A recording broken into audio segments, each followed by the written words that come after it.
Hey everyone, I'm the Rev, and in this video I'm going to take a very first look and a very first use of a sequential shifter and a handbrake. Neither of these items did I ever think I would own. I didn't think I needed them, and I didn't think they'd bring much to the table. So we're going to see what they're like. Do they help with the immersion? Are they fun? Is it worth your money? Well, we're going to find out. I'm going to go through what's in the box, what the build quality's like, how easy they are to set up, and most importantly, what they're like to use. Do they bring something to the table? Are they worth the money? Do they bring even more immersion when it comes to sim racing? Well, we're going to find out. So let's start with a bit of a disclaimer. SimLab have provided both these items to me, the SimLab Sequential Shifter and the SimLab Load Cell Handbrake. However, SimLab have no say whatsoever in the production of this video. It's exactly the same setup as when I reviewed the SimLab XP1 pedals. I can say exactly what I want, when I want, and how I want, and that's exactly what I'll do. So that's enough of that rubbish. Let's get into what's in the boxes. Well, on receiving the items, when I looked in the boxes straight away, you could not fail to be impressed. As with the SimLab XP1 pedals, the build quality of the items is superb. The brush metals are beautiful, there's no rough edges, every item's got really good weight to it, and it's just got a look and feel of absolute quality. I certainly would not say that if it were not the case. I don't believe that anybody out there could pick these items up and not fail to be impressed at the feeling and build quality of these items. There's no rattles, no shakes. They're really sturdy once you've put them together. They're absolutely fantastic, they really are. They certainly look the part and they feel the part in your hands. Both items came with the relevant USB cables as well as documentation when it came to quick setup. However, if you wanted some more in-depth instructions, they were available on the website. The shifter itself came in 3 parts, really easy to set up. It was really simple. It was just a case of screwing the shaft onto the base and then screwing the knob onto the shaft. There's a lot of innuendos there, but we're not going to go down that road in this video. So the handbrake, that came in 2 pieces, and that was again dead simple. It was just a case of screwing the handle onto the handbrake base. Now in terms of the handbrake, it is a load cell handbrake, so you do have loads of adjustment, and it's very much like the brake in that you can have a 2-stage feel. There is a spring, there is an elastomer, and you can set these up exactly as you want. Hard elastomer, soft spring, and vice versa. It's entirely up to you. I just left it exactly as it was out of the box. This is what I was going for. I wanted the out of the box experience. I'm an absolute beginner when it comes to these items, so I just wanted to see what it was like without any tinkering. Could you get a decent experience straight out of the box? So there was nothing left to do but try and get them set up and mounted onto the rig. Now I have the GT Omega Prime cockpit, and this comes with a handbrake and shifter mount. Now this was easy to build, and once I'd built it, it was really easy to get the shifter and the handbrake mounted onto the mount itself. It was a 2-person job, however, to fit it to the rig. It wasn't difficult to do. Once I got an idea of where I wanted them to go, it was quite easy to set up, and I was up and running in no time. Now both the items, the handbrake and the shifter, they are both USB-C. As stated, those cables are supplied, so it was really easy to run those cables along the rig and into the powered USB hub that I have settled underneath the pedal plate. In terms of the software, well, there was only software required for the handbrake. The shifter is completely self-calibrating, you don't have any settings to adjust. The only adjustments you can make are mechanical. The little blue ring at the bottom of the shaft, if you turn that clockwise, that makes it harder to actually shift. And again, vice versa, anti-clockwise makes it a lighter shift. It comes with adjustments that you can put within the rocker itself, and these will make the feeling either more tactile, less tactile. There's also one that says that the shifter will then be silent. I haven't had the time to test these things out, and as I say, I was literally going for the out of the box feeling, so I didn't change anything. I left it as standard from SimLab. Now the handbrake, that does speak to the SimLab Race Director software, and that was as simple as checking the box so that it registered the item, and then once in there, you can set up a curve just like you would with your load cell brake pedal. So it's entirely up to you. You have complete control over the curve when it comes to the handbrake. Once again, as I was going for out of the box experience, I just left it as it was. Once it was registered within the software, there was nothing left to do but to load the game up. So what did we start with? Well, I think there was only one place to start really, and that was with Assetto Corsa Rally. So here we go, we set up on the start line with the handbrake held, ready to go rallying. Go, go, go, go. 2 left long. Now I will level with you and say that this is not the first run that I did with the handbrake and shifter. If I showed you that run, it'd look like I'd never driven a car before, let alone not used a handbrake and shifter.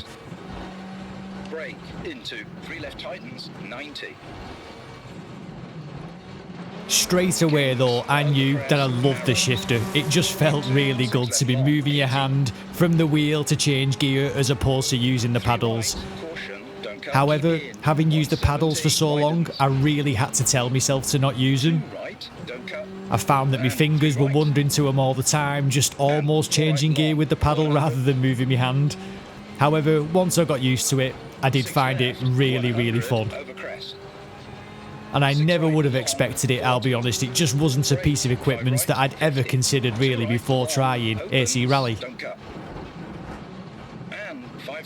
What you will see if you're eagle-eyed is that I do miss a couple of shifts. Sometimes I change up when I'm supposed to be changing down. It's not a perfect run by any stretch of the imagination.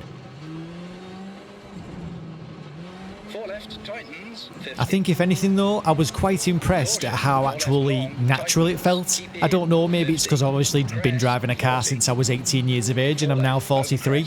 So I was used to using a gear stick. I've driven a manual car for years. Granted, now I'm that little bit older, more refined shall we say, I do have an automatic gearbox in my current car. However, I've not forgotten how to drive with a manual gearbox. 5 right, long. It might seem relatively simple, well, because it is really. Up is change down, and down is change up. Try saying that, that was really complicated in my head for some reason. Anyway, it's really simple, and I know it's really simple, but yet still, just doing it for the first time, it could feel a little bit alien, and it did a little bit initially, but I think I got over it pretty quickly, and I was more really just thinking about how fun it felt. 5 left, 40. In terms of the shifter, it actually feels like a real clunk, if that makes sense, to go into gear. It's really nice feeling. It's just like I imagined. I imagined that there would be like sort of a bump stop, if that makes any sense, when you're changing up and down, and that's exactly as it felt. It felt really mechanical, really good bump and click to it. And due to the build quality, it just felt really good, really heavy, and it felt like it could be quite robust with the changes, really enjoyable. Now the handbrake was something that I thought I probably needed more than the shifter itself. However, I only used the handbrake a couple of times, and that was more on obviously the hairpin turns. That's a hairpin turn. If you're posh, it's hairpin, but if you're me, it's hairpin. So on the hairpin turns, I was using the handbrake. And it was the handbrake that I found much more difficult to get used to than the shifter. Controlling the rear of the car on the handbrake wasn't as easy as I stupidly thought it would be. I mean, I may have done a few handbrake turns in real life in the snow, for example, when I was, shall we say, a bit younger and a bit foolish, but for some reason I felt like the handbrake was going to be really simple to use, when actually it wasn't as easy as I thought it would be. So on that hairpin there, for example, I just haven't used enough. However, it does feel really nice to pull. Again, same as the shifter, really robust, nice and strong. The build quality's there, and you can feel that it's a fantastic item. The two-stage feeling as well is very nice, just like it is on the brake. No complaints whatsoever.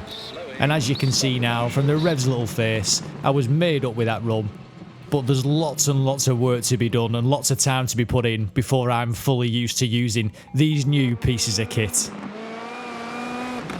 So what's my thoughts after using the shifter and the handbrake? Bear in mind that these are two items that I thought I would never own, not ever.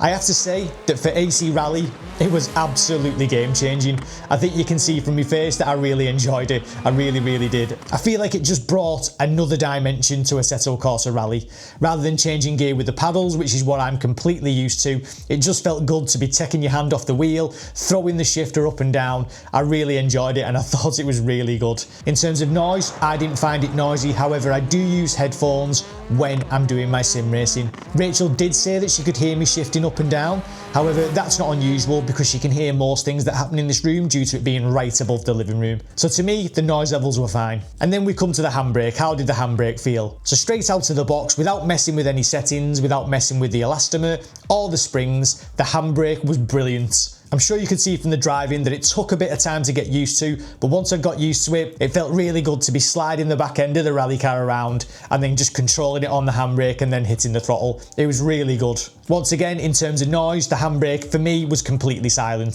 So there's no issues when it comes to noise. So all in all, would I recommend a sequential shifter and a handbrake? Yes, I would, 100%. I'm not saying it has to be the SimLab ones. I'm sure there's many alternatives out there. However, I can only provide my opinion on the only shifter and the only handbrake that I've ever used. For me, these two items are absolutely fantastic, and in terms of AC Rally, it felt absolutely game changing. I can't wait to try the Super Tourers on Race Room with the sequential shifter. I think that's going to be loads of fun too, and I am obviously going to do some more rallying. I can't stress enough that I never thought for a second that I'd ever have a sequential shifter or a handbrake. It's just not something that I ever thought that A, I would really enjoy using, or B, would have the need for. However, after spending some time with them, I will say if you're like me and you're a little bit on the fence, I would recommend giving them a try because they really are fantastic to use. I'm not going to say that it's only the SimLab ones either. There are many different options out there. Just give a sequential shifter and a handbrake a go if you get the opportunity to, because they're superb. Once again, I'd like to thank SimLab for sending out these items for me to try. I think they're absolutely brilliant. That's 3 items that I have now had from SimLab, and I can honestly say that each one has been absolutely fantastic. And I know that you may sit there and go, well, but you would say that, you're going for free. Not in the slightest. If there was something wrong or something not good, I would not have you wasting your money. So if you're like me and you really were skeptical about a shifter and handbrake, then give one a try. Doesn't matter whose it is, give it a go. And I'm pretty certain that, like me, you'll find it really enjoyable. I can't wait to try other cars, other categories out with these 2 items. As always, I've been the Reverend. Thank you very much for watching.